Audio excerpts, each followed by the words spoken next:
উনি স্বপ্নে দেখলেন একটা লাল মোরগ ওনাকে 3টা ঠোকর মেরেছে। মুগীরা ইবনে শুবা রাদিয়াল্লাহু তাআলা আনহুর দাস আবু লুলু আল মাজুসি, এই লোকটা খঞ্জর বানাতে পারত। মুগীরা রাদিয়াল্লাহু তাআলা আনহুর দাস। মুগীরা প্রতিদিন 4 দিরহাম করে চার্জ করত, যেহেতু দাস। সে এসে বিচার দিল, আমিরুল মুমিনিন, মুগীরা আমার থেকে বেশি টাকা চায়, জুলুম করে। ওমর ফারুক বললেন, তাই? তুমি কি কাজ জানো? বলে, আমি খঞ্জর বানাতে জানি। বাড়ি কই? পারস্য।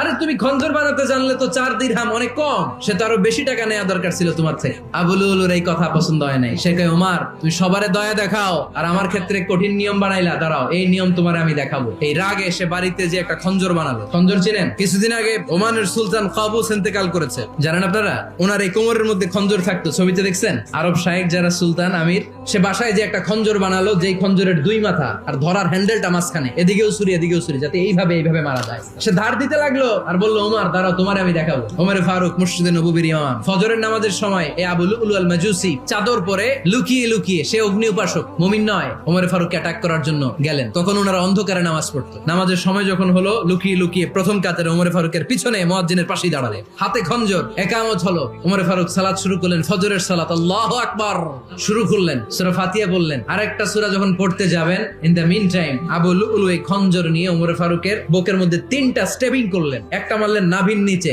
মারার সাথে সাথে পাকস্থলী কেটে গেল।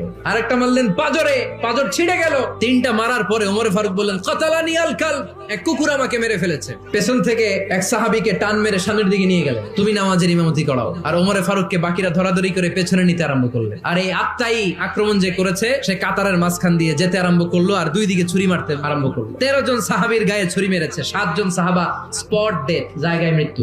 এই ভয়ঙ্কর অবস্থা দেখে এক সাহাবী বুরনুস, এক ধরনের জুব্বা আছে মাথাওয়ালা, অনেকে জ্যাকেট পরছেন না এরকম মাথাওয়ালা, লম্বা জুব্বা আছে, আরবরা শীতে পরে মাথাওয়ালা, এই মাথাওয়ালা জুব্বা বের করে এক সাহাবী জালের মতো তার দিকে উড়ায় মারল। ওই বুরনুসের মধ্যে পেঁচিয়ে আবু লুলু মাটিতে পড়ে গেল আর সুইসাইড করে ফেললো, নিজের বুকে নিজে মেরে আত্মহত্যা।